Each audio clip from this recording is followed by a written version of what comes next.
Hey guys, it's me, Tori. Today I'm going to tell you my method that I came up with for efficiently making the most winter sowing jugs with as little time wasted as possible. And this is just for if there's anyone else out there like me who is winter sowing like 100 or something like that jugs, or if you plan to do 100 jugs or more or something really crazy like that, stick with me and I'm gonna help you organize your jugs.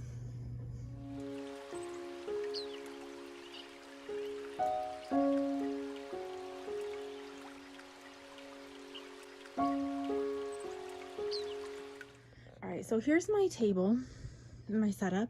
So I'm gonna have my jugs all ready, like I said, ready to go, and they're in the bags, my extras. I've got my potting soil here, which I'm using this up before I use my new potting soil, and I have my seeds out, and then my list of what is gonna go first when. All right, now I'm gonna show you. So I have this tub, and this is where I keep my dirt that's gonna be pre-moistened. Okay, right now I'm not gonna do this dirt yet because I'm first gonna use up some old dirt I have from old potted plants. I wanna kind of recycle that and get it out of here, but this is for just empty the bag, put it in here, get it wet, and that way it's just pre-moistened and ready to go. And then I have my bags of my jugs, which this one doesn't belong. Looks like somebody was helping me with that, but I've got a bunch of these that I've been saving. I saved from last year as well. And what I did is I just got them all ready to go in advance on a previous day. I took off all of the old duct tape. I threw out any that weren't going to work anymore, and the new ones I drilled and cut them in advance. So productivity tip number one is to do one step at a time for a whole lot of stuff, and don't do each step step by step by step over and over. Okay, so that's my first step. All right, so the first thing I'm gonna show is how I organize my seeds that I'm sowing.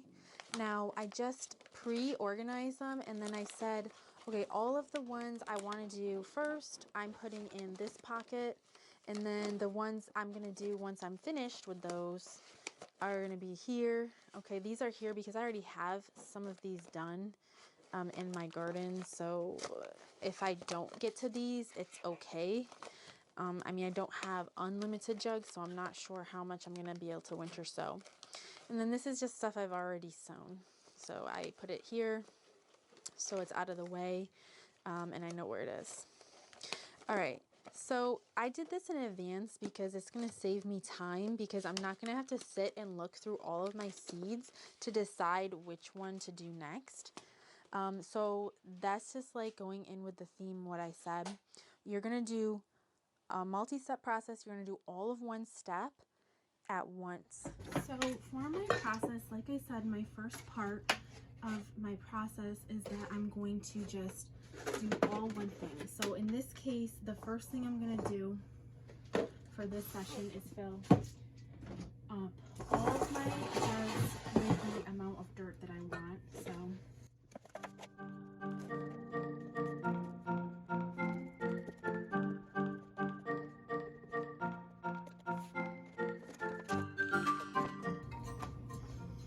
now this dirt is a little bit dry, so I might actually go in and wet this again, or I might get these wet before I put the seeds. But I'm just gonna fill everything first before I decide my next move, because like I said, just doing all of one thing at a time is a lot more efficient than stopping and taking each thing independently.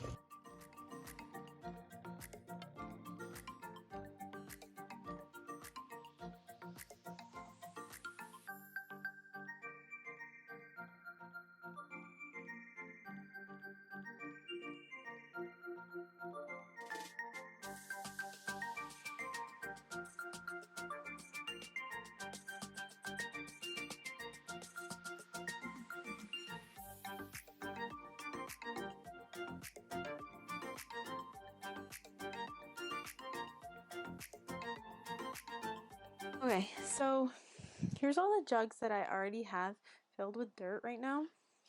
So I did this yesterday. It only took about maybe 15 or 20 minutes, and we got all of these jugs filled with dirt and ready to go. So now I can just put my seeds and label, and it's going to be super easy and satisfying.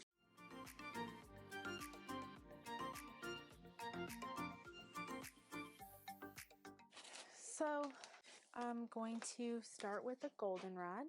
I'm super excited about. And if you don't know, this is a medicinal herb, and it's also a really good attractor of pollinators and wasps and beneficial insects. The reason why I'm doing all of my native seeds with this method is because this is going to be the most natural method for how they would grow in nature. I don't know why I wrote it that way. And as you can see, a lot of them require cold stratification. Let me see if I can show that there. So it says right here it needs 60 days of cold moist stratification. Okay, so thinking about how we would have to simulate that, it will be much easier to just actually have them outside and being stratified in nature. Okay, now I'm going to do this sneezeweed, which I think is adorable. I really bought it because the name as well as the way it looks. I just thought it was so funny. But I think it's also going to look really cute next to some black-eyed Susans and things like that. Okay, these also need to be sown on the soil surface.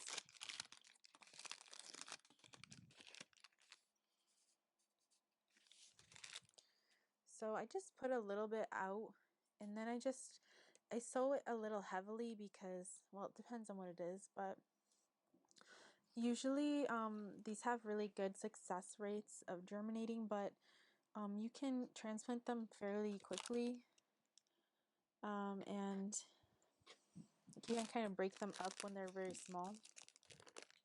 Well, I had pretty good success doing that last year anyways, so I'm not really worried about the spacing. I'm just worried about the seed depth spacing. Make sure you don't have lids on your jugs. If this is your first time making winter sowing jugs, you don't want lids on them. It's better to write the name on the bottom in case the top rips off, which happened to a few of my jugs last year. Also, if any of them get bent out of shape, try to bend them back into shape before you try to tape it. Alright, this is Prairie Blazing Star.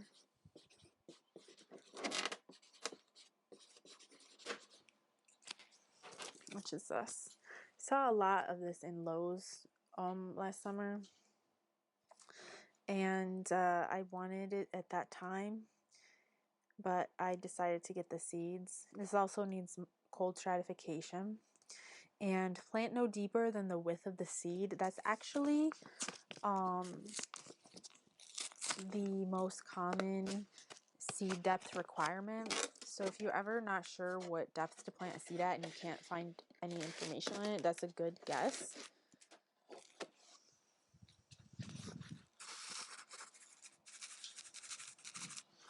And how I usually do that is I just put some dirt to the side that I'll just use later on to like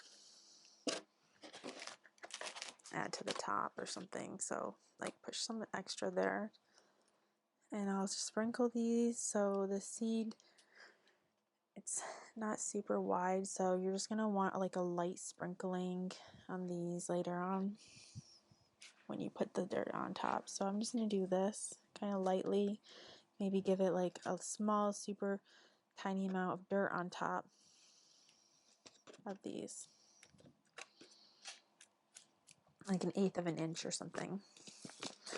All right, and then it goes into my pocket, to my seed pocket with the ones I've already done.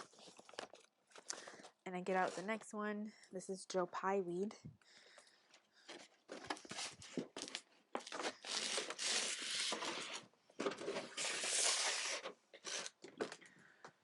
Also might want to set it up, which if I had thought of it, I would have done that before, but set it up so you're putting the finished ones to one side, and you can pull the unfinished ones over.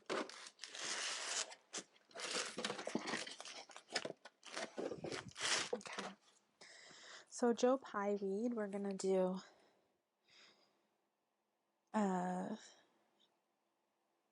very small, needs light, no deeper than width of the seed. So we're gonna sow on the soil surface. Okay, so sometimes the dirt in here, after you water it, it's not like a flat area anymore, so just flatten it out a little bit so that it's easier to sow the seeds a little more evenly. They are pretty small. Thing is, it depends on how much is in the packet, but if it's something that's not rare or hard to get at, you know, my local seed store, I might sow more heavily depending on if I'm worried about germination, or if I have a lot in the packet and I think that it's a good, it's going to germinate well with winter sowing, particularly because any of the ones that say cold stratification will be, then yeah, I'm gonna most likely, let me label this. Next, we're gonna have fireweed. I'm gonna save these big ones for something I want to plant a lot of.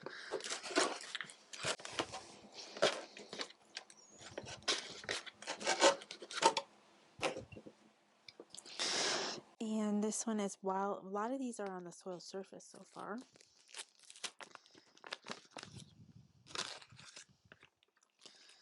Wow, these are very tiny. So another thing I do is if I'm worried about something like this is really hard to sow, so I'm not gonna take it all out of the little packet at once, but I just put it in my fingers like this, and then I just twist, and kind of like when you season with salt and pepper by hand. You know, it just really helps to spread it out a little bit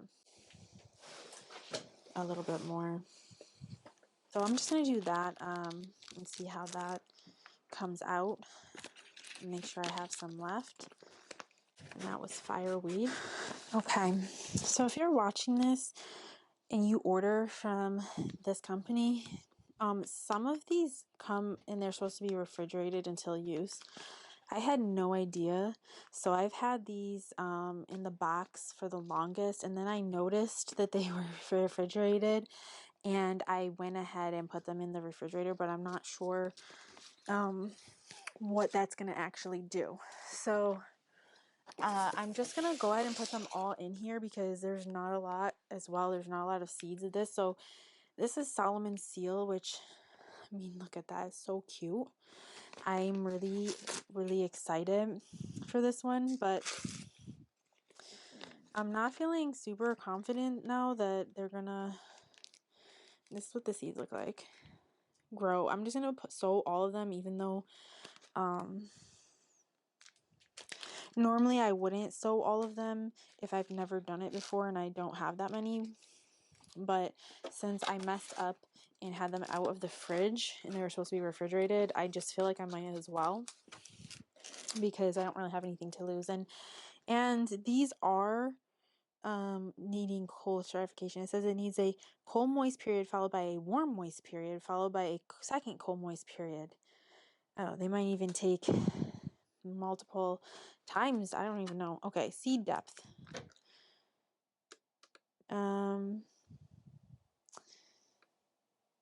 It doesn't say. So we'll just do the like I said, the depth of the seed. So I'm gonna just put them, I just like place them around first when they're large like this, and then I go back and I let me open this a little more. So I just try to spread them out first, and then I'm gonna push them into the depth I want with my fingers afterward, because that way I can just make sure I've like kind of spread them out well enough. All right, so considering they need 2 cold periods that are and I feel like I might need a little extra dirt, so I'm just gonna borrow some from another container to kind of put on top here. But since they need a cold moist period followed by a warm moist period followed by another cold moist period, I'm actually gonna have to make a note of that, and I'll see if I can remember to bring it inside.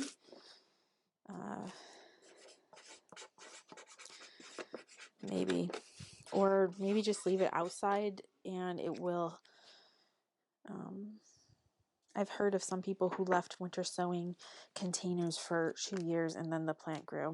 I don't know if I want to do that though. I don't think I'll remember to water it all summer if there's nothing in it. Okay. Next I have garden phlox. I need a different container because, and again, this is the same thing. It needs cold stratification, but I'm gonna get all of the, there's only 25. They're rather large. I guess I would just use a regular jug. I just didn't want to use that juice one because it looked kind of small.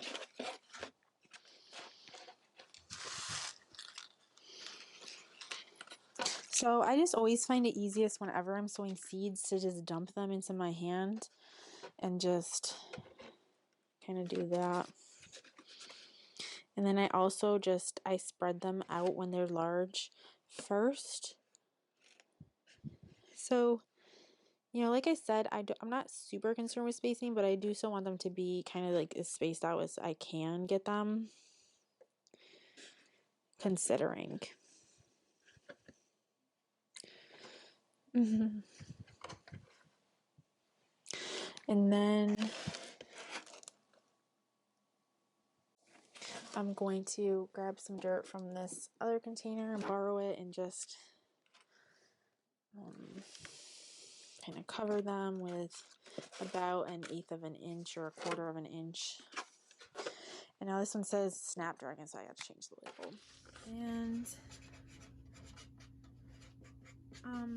this is such a good way to plant stuff that people normally think is hard to do because it requires a lot of special conditions. It's hard to do cold stratification once you're trying to do it in your home, like in a artificial way.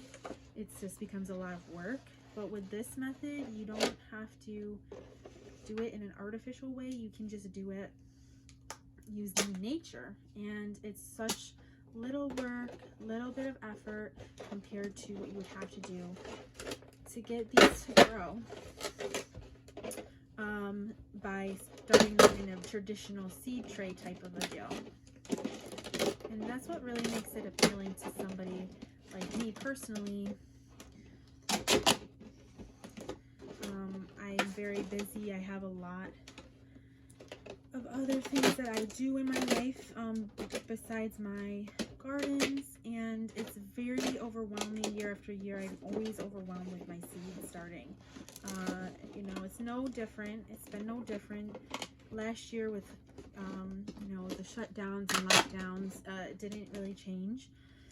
I was still very overwhelmed. We lost, you know, some different probably high percentages of seedlings, like from, you know, forgetting to water, just things like messing up putting them too close to the light, things like that. And it just really stresses us out. So I try to do as much on autopilot as possible. And this is like one of the most autopilot gardening hacks that you can do, especially if you're growing these particular types of plants. I think like putting on the duct tape is one of the hardest parts, honestly, because I can never get it to really stick right. Also, don't get this duct tape. Get the plain duct tape. This duct tape is just, so I'm missing my regular duct tape, so I had to just use what I could find. But it's like really thick, too thick. So now I can just go and take each one, and I'm doing the same thing. I'm just, you know, taping it. And when you do the same thing over and over again, it just makes things a lot quicker and easier as you get into the rhythm. You know, it's kind of like you're a little factory and you're getting into the rhythm of doing this portion of the work. This can work. This tip can honestly work for a lot of tasks that are similar to this. You know, if you have a task that's kind of repetitive and you know that it can be kind of overwhelming when you think about all of the amount of the times that you need to redo this task over and over, just try using this method of doing each step for the task at once. Like I said, when you have multiple things that you need to do of that same task. Okay, I'm gonna get the rest of these tapes off, and then I will show you how I put them outside, and that will be coming up to the end.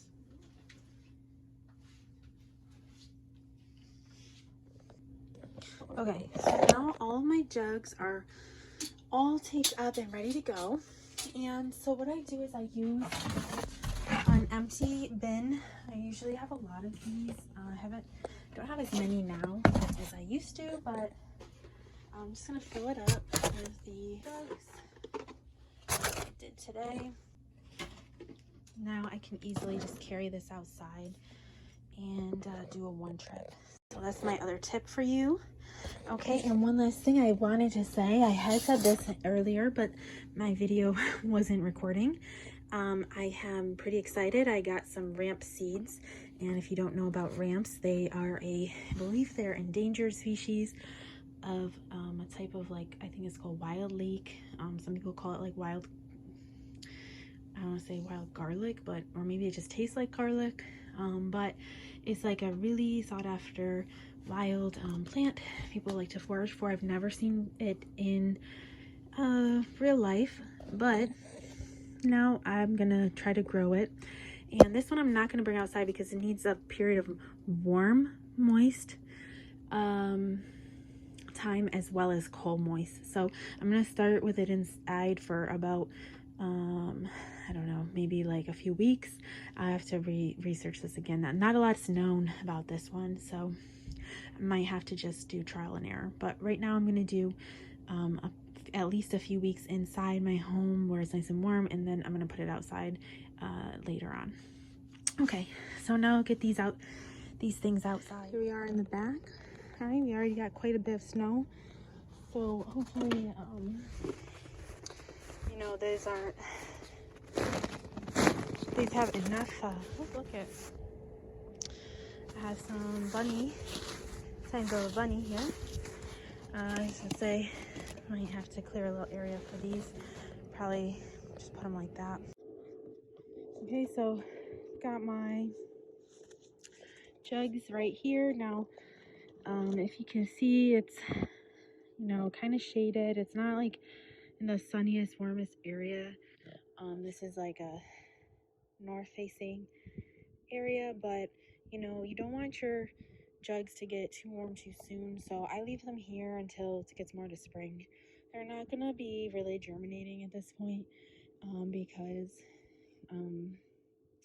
it's still winter, so you know, they just want to stay out here and get cold and be exposed to the elements and things like that.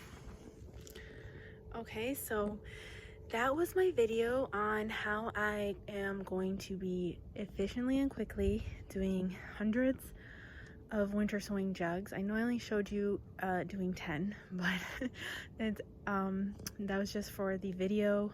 And in a future video, I'll show when I have more finished, show you all of the jugs that I have. I haven't been collecting jugs since last year basically, and I have all the jugs that I'm reusing as well. So be able to do quite a lot. All right, well, if you like this video, go ahead and give it a thumbs up. And if you want to hear more about my winter sowing and gardening, please subscribe and let me know in the comments what you think about this method, and if you do winter sowing, any tips and tricks that you have. I really liked the comments that you guys left on my other winter sowing video. Really helped me a lot, and gave me a lot of tips as well. Thank you.